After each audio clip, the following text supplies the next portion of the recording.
तर प्रथमतः मराठा आरक्षणाची सर्वात अगोदर मुहूर्तमेढ रोवणारे म्हणजे अण्णासाहेब पाटील यांना प्रथमतः विनम्र अभिवादन. तसेच ते आमच्या हृदयात हे कायम राहतील, कारण त्यांनी मराठा आरक्षणासाठी प्रथमतः बलिदान दिलं. ज्यावेळेस त्यांनी 1980 साली आपल्या पक्षाच्या विरोधात जाऊन त्यावेळेस बोलले की जर मराठा समाजाचा उद्याची उद्या निर्णय नाही घेतला तर मी सूर्य उगवण्याच्या आत मी माझा प्राण देईल. त्यावेळेस अण्णासाहेब पाटील सूर्य उगण्याच्या अगोदर त्यांनी स्वतःचे बलिदान दिले आणि पक्षाच्या विरोधात जाऊन काँग्रेस पक्षाचे असतानाही त्यांनी आमदार असतानाही सर्व घराचा विचार न करता आपलं मागच्या घराचं काय होईल, आपल्या कुटुंबाचं काय होईल याचा न विचार करता मराठा समाजासाठी त्यांनी बलिदान दिले. त्यावेळेस प्रथमतः खरंच त्यांचं आपल्या मराठा समाजासाठी हृदयातील स्थान म्हणता येईल त्यांचं. आज त्यांचे सुपुत्र नरेंद्र पाटील तर हे आज कित्येक दिवसापासून आता लढा लढत होते. त्याच्या वेळेस त्यांनी अनेक भाषणं करायचे, सभा ठोकायचे, मोठमोठ्याला भाषणं करायचे. त्यावेळेस जरांगे पाटीलही त्यांच्या सभेमध्ये असायचे, त्यावेळेस त्यांच्या आंदोलनामध्ये असायचे, मोर्चामध्ये असायचे. त्यावेळेस जरांगे पाटील हे साधारण माणूस असतानाही ते त्यावेळेस लढा लढत होते. तेव्हापासून 20 वर्षापासून लढत होते. त्यावेळेस अण्णासाहेब पाटील यांचे सुपुत्र नरेंद्र पाटील हे पण त्यावेळेस आरक्षणाचा लढा लढत होते. आणि आता ते बोलत आहेत की आता त्यांनी जरांगे पाटलांवरती एक व्हिडिओ बनवला आहे. कारण जरांगे पाटील हे ज्यावेळेस देवेंद्र फडणवीस यांच्याकडे बंगल्यावरती जात आहेत त्यावेळेस आता नरेंद्र पाटील यांनी जरांगे पाटलांवरती 3 महिन्यापूर्वी पण टीका केली होती आणि आता पण टीका करतायत. त्यांचं मत आहे की अण्णासाहेब पाटील विकास महामंडळ मुळे 75,000 मराठा उद्योजक झाले आहेत. तसेच त्याच साथीने मधूनच कित्येक मुलं हे परदेशात शिकतात, PhD त्यांनी करत आहेत. तर प्रथम मला सांगायचंय नरेंद्र पाटील, तुम्ही म्हणताय की कित्येक मुलं 75,000 हे मराठा उद्योजक बनलेत. मग तुम्ही मागच्या वेळेस 1 लाखाचं 1 लाख उद्योजक झाले म्हणून तुम्ही टाकलं होतं पण की 1 लाख पूर्ण हे उद्योजक झाले. मग आता 25,000चे वरचे कुठे गेले नेमकं ते उद्योजक कुठे गेले? आणि मराठा समाजाची संख्या ही तरुणांची संख्या फक्त 75,000च आहे का महाराष्ट्रात? त्यानंतर PhD कित्येक मुलं करत आहेत, पण तुम्ही जे कर्ज देताय त्यांची तर परतफेड हे त्यांना करावंच लागेल ना. त्यासाठी हे आरक्षण कशामुळे मागताय? शिक्षणामध्ये सवलत मिळावं म्हणून. तर तुम्ही काय बोलताय कित्येक मुलं PhD करते त्याच्यामुळं. तर प्रथम तुम्हाला सांगतो, हे कर्ज तुम्ही देताय ते आम्हाला परतफेड करावं लागते. त्यासाठी तुम्ही मुलांसाठी त्यावरती सवलत मिळण्यासाठी तुम्ही काही प्रयत्न केलाय का? त्यानंतर तुम्ही आरक्षणाचा लढा लढत होतात ते फक्त आमदारकीसाठीच, पुढचे आमदारकी करण्यासाठी लढत होतात का? कारण तुम्ही आता बोलत आहेत की जरांगेंचा पत्ता उघड होत असताना जे त्यांच्यावरती टीका करतात त्यांनी त्यांच्यावरतीच बोललं पाहिजे. वारंवार फडणवीसांवरती टीका करून बोलताना धनी कोण आहे हे हळूहळू बाहेर पडायला लागले. त्याच्या वेळेस तुम्ही जे काही वाक्य बोलत होतात ज्यावेळेस तुम्ही सभा घ्यायचा तर आंदोलनामध्ये, मराठा आरक्षणाच्या आंदोलनामध्ये, त्यावेळेस तुम्ही बोलायचात की आम्ही पोटाला बॉम्ब लावू पण या सरकारला उडून टाकू, असं तुम्ही त्यावेळेस बोलत होतात. मग तुम्ही आम्ही त्यावेळेस असंच बोलायला पाहिजे होतं का? तुमचा बोलवता धनी कोण आहे आम्ही त्यावेळेस असं बोलायला पाहिजे होतं का? कारण तुम्ही आता मराठा समाजाशी बेमाईन होऊन तुम्ही आमदारकी मिळवली पण मराठा समाजासाठी काहीच केलं नाही म्हणावं लागेल, कारण आरक्षण हे मिळलंच नाही. मग तुम्ही आता 2-3 वर्षापासून पुढे होतात. जे जरांगे पाटील जे साधारण मनुष्य पत्राच्या घरामध्ये राहतात आणि तुम्ही AC मध्ये राहतात, मोठ्या मोठ्या बंगल्यात राहतात. अजून जरांगे पाटील पत्र्याच्या घरात राहतात. त्यांच्यामध्ये एवढाच फरक आहे की जरांगे पाटील हे रात्रंदिवस समाजासाठी उपोषण करतात, रात्रंदिवस सभा घेतात आणि तुम्ही सावली खाली, त्यावेळेस स्टेजच्या सावली खाली तुम्ही भाषण ठोकत होतात. एवढा तुमच्यामध्ये फरक आहे. मग आता जर जरांगे पाटील हे मराठा समाजासाठी एक मराठा आंदोलक नेते बनले म्हणून हे तुमच्या पोटामध्ये दुखतंय का? त्यानंतर तुम्ही ज्यावेळेस अण्णासाहेब पाटील होते त्यांनी ज्यावेळेस आपल्या पक्षाच्या विरोधात जाऊन बलिदान दिलं होतं मराठा समाजासाठी, आणि आज तुम्ही तुमच्या पक्षावरती प्रमुखावरती जरांगे पाटलांनी टीका केली म्हणून तुम्ही जरांगे पाटलांच्या विरोधात बोलायला लागलात. म्हणजे विचार करा तुमची विचारसरणी ही कुठे गेलेली आणि आज अण्णासाहेब पाटील यांची विचारसरणी कुठे होती। त्यानंतर तुम्ही अगोदर लक्षात घ्या। त्यानंतर बोलता की जरांगेंची भूमिका ही अयोग्य आहे। त्यानंतर मराठा द्वेषी आहेत, मराठा आणि कुणबीमध्ये अंतर निर्माण करण्याचा प्रयत्न करतायत। आता प्रथम सांगतो मराठा द्वेषी हे तुम्ही झालात, कारण मराठा समाजाशी बेमाईन केली त्याच्यामुळं अजून मराठा समाजाला अद्याप आरक्षण मिळालेलं नाही। कारण आता हे 10% आरक्षण दिलेलं आहे ते पूर्णतः मराठा समाजाची फसवणूक झालेली, ती 50%च्या वरती दिलेले हे नरेंद्र पाटील यांनी लक्षात घ्यावं। कारण तुम्ही ही मराठा समाजासाठी लढलात, मग ते आमदारकीसाठी लढलात, ते काय मराठा समाजाच्या हितासाठी लढला नव्हता हे इथं स्पष्ट होतंय। त्यानंतर मराठा आणि कुणबीमध्ये अंतर निर्माण करण्याचा प्रयत्न केलाय, हा तुम्ही केलेला मानता येईल। कारण त्यावेळेस मराठा आणि कुणबीमध्ये जे फूट पडली होती ती एकदम आता एकजूट निर्माण झालेली, मराठा आणि कुणबी एकच आहे हे जरांगे पाटलांनी सिद्ध करून दाखवले, पुरावेही दिलेलेत। आणि तुम्ही म्हणताय मराठा आणि कुणबीमध्ये अंतर निर्माण काहीच केलेलं नाही, उलटी नातेसंबंध जुळवायचं काम हे जरांगे पाटलांनी केलेलं आहे। कारण मराठा आणि कुणबी आज जरी एका जातीचे असून त्यावेळेस तुमच्या वेळेस हे वेगवेगळे राहत होते, त्यावेळेस असं समजायचे की मराठा आणि कुणबी हे वेगवेगळे, पण आज जरांगे पाटलांनी सिद्ध करून दाखवलं आणि आज हे एकमेकांचे भाऊ म्हणून आज गावामध्ये समाजामध्ये वावरत आहेत, एकमेकांच्या ताटामध्ये जेवत आहेत। पण आज तुमच्या वेळेस हे एकमेकांच्या ताटामध्ये सुद्धा जेवत नव्हते, कारण त्यावेळेस सांगायचे की मराठा आणि कुणबी हे वेगळे, पण आज मराठा आणि कुणबी एकच आहेत। त्याच्यामुळे जरांगे पाटलांनी फूट काहीच पडलेलं नाही, त्याच्यामुळे उलटी एकत्र निर्माण झालेले जरांगे पाटलांमुळे मराठा आणि कुणबी हे बांधव एकच झालेले आहेत। कारण त्यानंतर पुढे बोलतायत की नरेंद्र पाटील बोलतायत जरांगे वारंवार फडणवीसांवर टीका करतायत, त्यांनी तोंड सांभाळावं आणि तोंड सांभाळावं हा विषय पूर्णपणे बाहेर चाललाय, मराठा समाजाने लक्ष द्यावं असं हे नरेंद्र पाटील बोलतायत। आता मला सांगा, हा फडणवीसांवरती टीका केली त्याबद्दल माझं काही मत नाही, पण आता त्यानंतर तुम्ही म्हणतात त्यांनी तोंड सांभाळून बोलावं हा विषय पूर्णपणे बाहेर चाललाय। पण इतक्या वर्षाचा विषय हा बाहेरच पडत गेला, जे त्यावेळेस तुम्ही मराठा समाजासाठी आंदोलन करत होते त्यावेळेस मी पण स्वतः माझ्या वडिलाच्या मोबाईल मधून मी लहान असताना थोडासा म्हणजे अजून 2-3 वर्षांनी समजा 3-4 वर्षांनी लहान असेल साधारणतः, त्यावेळेस मी तुमचे सुद्धा मी मोबाईलला वडिलाच्या मोबाईलमध्ये स्टेटस ठेवायचो, कारण हे तुम्ही समाजासाठी काम करताय म्हणून। पण आज तुम्ही पूर्णतः बेमाईन झालाय, मराठा समाजाशी गद्दारी केली आहे हे स्पष्ट इथे होतंय। त्या मराठा समाजाने लक्ष द्यावं ही सांगायची गरज नाही, कारण मराठा समाजाच्या चांगलं लक्षात आलेलं आहे। कारण कोण मराठा समाजाची लढलं, मराठा समाजासाठी कोण लढत आहे आणि कोण प्रामाणिकपणे लढत आहे हे मराठा समाजाच्या चांगलं लक्षात आलंय। त्यामुळे तुम्ही सांगण्याची गरज नाही, कारण ही मागच्या वेळेसच मला व्हिडिओ बनवायचा होता ह्यावरती, पण म्हणलं का तर अण्णासाहेब पाटील यांचे सुपुत्र आहेत, कारण अण्णासाहेब पाटील हे आमच्यासाठी हृदयाचं स्थान आहेत।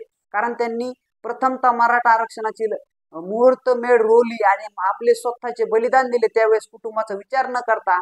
त्याच्यामुळे मी म्हणलं होतं, पण आज नरेंद्र पाटील त्यांचे सुपुत्र असतानाही तुमची आज त्यांच्या पावलावरती एकही पाऊल नाही आणि एकही त्यांच्या विचारांवरती तुमचा विचार नाही, तुमचा अधिकारच नाही अण्णासाहेब पाटील यांचे पाईक म्हणण्याचा आणि त्यांचे सुपुत्र म्हणण्याचा अधिकार सुद्धा नाही म्हणता येईल। कारण तुम्ही आज मराठा समाजाशी गद्दारी केलेली। त्यानंतर सगळे सोयरे मागणीबद्दल 6 लाख हरकती आल्या आहेत, त्याचा निर्णय झाल्यानंतरच निर्णय घेऊ हे स्पष्ट झालेले आहे असं मुख्यमंत्र्यांनी सांगितलं आहे, असं नरेंद्र पाटील बोलतायत।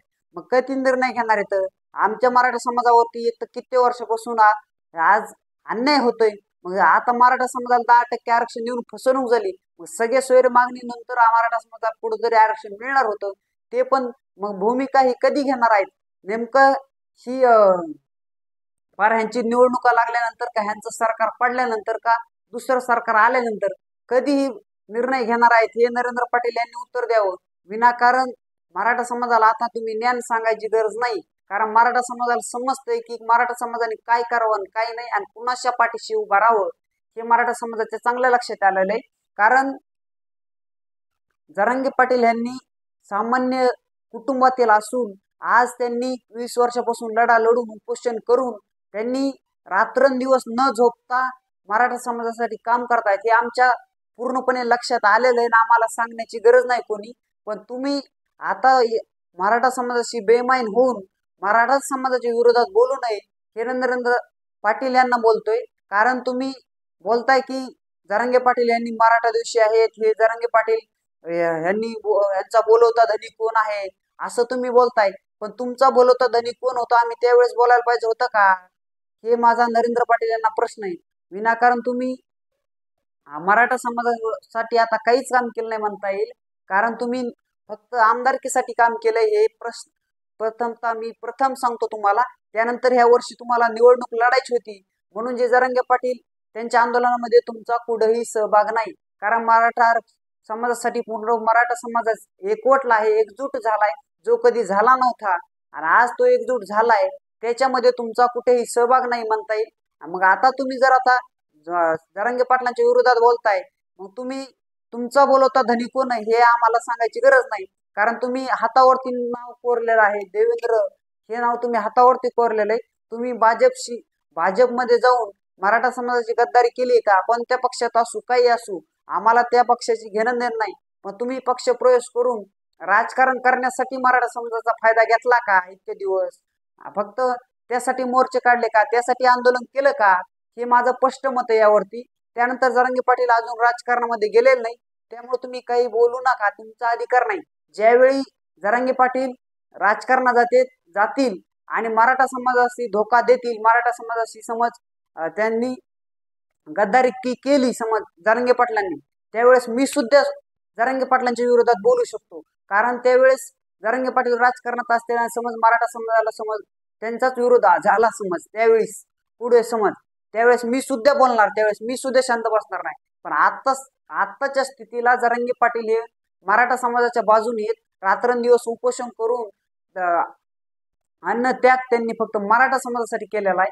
हे इथं स्पष्टपणे दिसतंय आम्हाला सांगण्याची गरज नाही. त्यानंतर नरेंद्र पाटील तुम्ही तुमच्यात खरं जर वाटते तुम्हाला मराठा समाजासाठी तळमळ आता राहिलेलीच नाही म्हणताय, तुमची आमदारकीसाठी तळमळ आहे आणि तुमच्या नेत्यासाठी देवेंद्र फडणवीस यांच्यासाठी तुमची तळमळ आहे. मराठा समाजासाठी काही तुमची तळमळ नाही हे आम्हाला स्पष्ट दिसतंय. आणि जर तळमळ असेल तर तुम्ही फक्त 10 दिवस उपोषण करावं. कळण तुमचा किती अण्णासाहेब पाटील यांच्या भूमिकेवरती तुमची किती पुढं भूमिका चालू आहे आणि त्यांच्या पावलावरती तुमचं पाऊल आहे का हे ते स्पष्टपणे दिसतंय. त्यामुळं आम्हाला सांगण्याची आता गरज नाही. कारण तुम्ही बोलताय की जरांगे पाटील यांनी तोंड बंद करावं अशी तुम्ही भाषा वापरताय, हे तुम्हाला योग्य वाटतंय का? हे नरेंद्र पाटील यांना माझा सवाल आहे. त्यानंतर तुम्ही इतक्या वर्ष झालं तरी तुम्ही म्हणताय देवेंद्र फडणवीस यांच्यामुळं मराठा समाजाला आरक्षण मिळलं. मग आरक्षण टिकलं का नाही? त्यानंतर तुम्ही प्रयत्न का केले नाहीत? तुम्ही तर आमदार आहेत ना, आमदार होतात ना, त्यावेळेस तुम्ही प्रयत्न का केले नाहीत?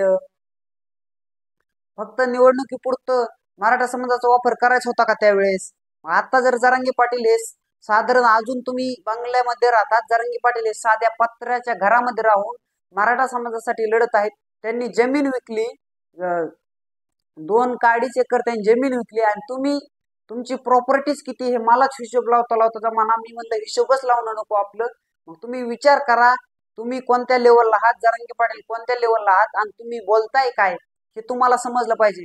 तुम्ही जरी आता कोणाचे जरी ही झाले असले, कोणत्या पक्षामध्ये जाऊन मराठा समाजाशी तुम्ही बेईमान झाले असले, तरी पण आता तुमचा अधिकार नाही की जरांगे पाटलांवरती टीका करणं आणि मराठा समाजाच्या विरोधात बोलणं. हा तुमचा आता अधिकार पूर्णतः राहिलेला नाही. कारण कित्येक वर्षापासून हा मराठा समाजावरती अन्याय होतोय. त्यासाठी आरक्षणासाठी तुम्ही आता काही प्रयत्न करत नाहीत हे आम्हाला स्पष्टपणे दिसतंय इथे. कारण तुमच्या आमदारकीसाठी प्रयत्न आहेत. कारण तुम्ही डिसेंबर महिन्यामध्ये 2023ला नागपुरामध्ये बोललात की मी पुढील निवडणुकीसाठी लढण्यासाठी तयार आहे. ह्या गोष्टीवरून कळतं की तुम्ही मराठा समाजाच्या विरोधात आहे. कारण तुम्ही स्पष्टपणे जरांगे पाटलांवरती टीका करताय. त्यानंतर तुम्ही बोलताय की जरा देवेंद्र फडणवीस यांनी आरक्षण दिलं, मग बाकीच्यांनी दिलं नाही का? त्यांनी पण दिलं. आमचं त्याविषयी काहीच मत नाही. मग तुम्ही मराठा समाजाची बाजू का मांडत नाही? ज्यावेळेस मराठा समाजावरती अन्याय होतोय तुम्ही फक्त ते तात्पुरतं आमदारकी पुरतं बोलताय का? आमदारकीसाठी निवडून येण्यासाठी बोलताय का तुम्ही नुसतं? तुम्ही प्रयत्न का करत नाहीत? आता उपोषण करा, नाही तर रस्त्यावरती उतरा ना, आम्ही पाहू ना. तुमच्या पाठीशी आम्ही उभं राहू. पण तुम्ही जर राजकारणासाठी करत असाल तर आम्हीही तुम्हाला पाठ फिरू. हे माझं स्पष्ट मत आहे यावरती. विनाकारण एक सामान्य व्यक्ती आज मोठा म्हणजे ते मोठ्या संपत्तीने मोठे झाले नाहीत तर कशाने जरांगे पाटील मोठे झाले नाहीत, पण ते फक्त मराठा समाजासाठी मोठे झालेले आहेत. म्हणून तुम्ही त्यांच्यावरती तुमच्या पोटामध्ये दुखतंय का? कारण इतके दिवस तुम्ही का याच्यावरती बोलत नव्हतात, मराठा आरक्षणावरती बोलत नव्हतात. काही काही ठिकाणी बोलतायत, त्या ठिकाणी बोलतायत जरांगे पाटलांचा बोलवता धनी कोण, तुम्ही 3 महिन्यापूर्वीच बोलत होतात, 3 महिन्यापूर्वीपासून बोलतायत. म्हणजे हिच्या ह्याच गोष्टीवरून लक्षात येतं की तुम्ही जरांगे पाटलांच्या विरोधात आहात का, मराठा समाजाच्या पण विरोधात आहात का. जे जरांगे पाटील प्रामाणिकपणे लढतायत आणि तुम्ही त्यांच्या विरोधात बोलतायत, कारण तुम्ही तर प्रामाणिकपणे लढा लढलाच नाही हे आम्हाला स्पष्ट दिसते. पण जरांगे पाटील हे प्रामाणिकपणे लढा लढतायत आणि आज तुम्ही तुमच्या विरोधात बोलताय, त्यांच्या विरोधात बोलतायत. कारण जे जरांगे पाटील सामान्य व्यक्ती असून साध्या पत्र्याच्या घरात राहत असून तुम्ही त्यांच्या विरोधात बोलणं हे तुम्हाला पटतंय का? आणि तुम्ही अण्णासाहेब पाटील यांच्या विचारावरती चालताय का, त्यांचे पाईक आहात का, हे तुम्हाला शोभतंय का? नरेंद्र पाटील यांनी लक्षात घ्यावं. विनाकारण मराठा समाजाच्या विरोधात बोलून एक तर आमच्या मनामध्ये द्वेष निर्माण होईल असं तुम्ही वक्तव्य करू नका.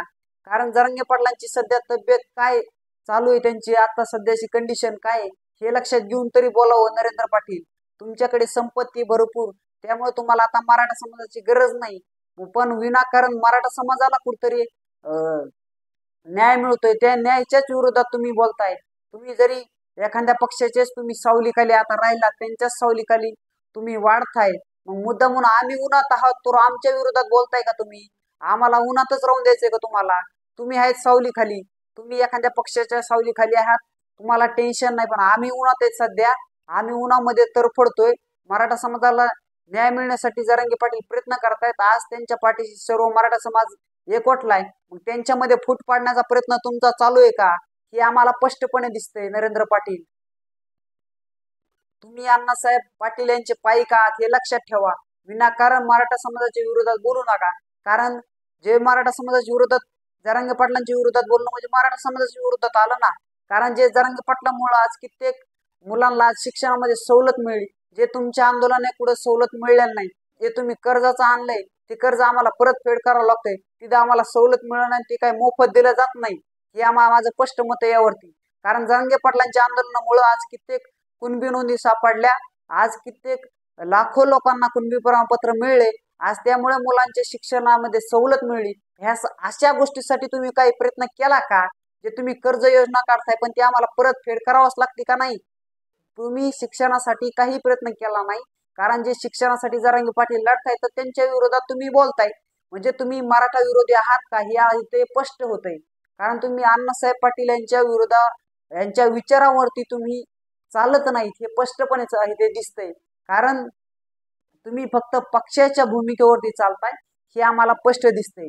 कारण कित्येक मुलांना सवलत मिळली, कित्येक मुलं शिकू शकतात आणि तुम्ही काय म्हणतात, अण्णासाहेब आर्थिक विकास महामंडळामुळे की त्यांचं अण्णासाहेब पाटील यांचं नाव दिलं त्यावेळेस त्या ह्याला दिलंय आर्थिक विकास महामंडळाला. पण त्याचा तुम्ही चांगला फायदा करताय का हे लक्षात घ्या. तुम्ही म्हणताय PhD करतायत त्याच्यावरती मुलं परदेशात शिकताय, अहो पण ते कर्ज होतंय मुलावरती, ती परतफेड का जमीन विकून द्यायची का त्या लोकांनी?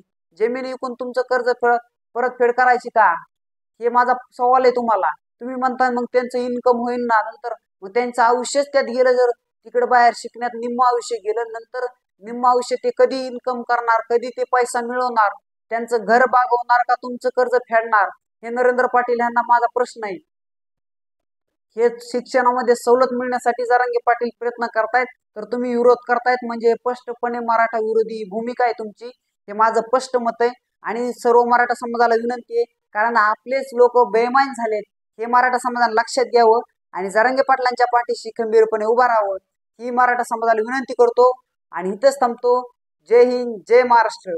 कोणी सांगल ह्यांच्यावरती कोणी विश्वास ठेवू नका, बाकीच्या लोकांवरती, हे मराठा समाजाने लक्षात घ्यावं. कारण लोक आता मराठा समाजाचं वाटोळ करण्यासाठी, त्यांच्या स्वतःच्या स्वार्थासाठी मराठा समाजाचा वाटोळ करण्यासाठी प्रयत्न चालू आहेत, हे मराठा समाजाने लक्षात घ्यावं. हे सर्व मराठा समाजाला हात जोडून विनंती करतो.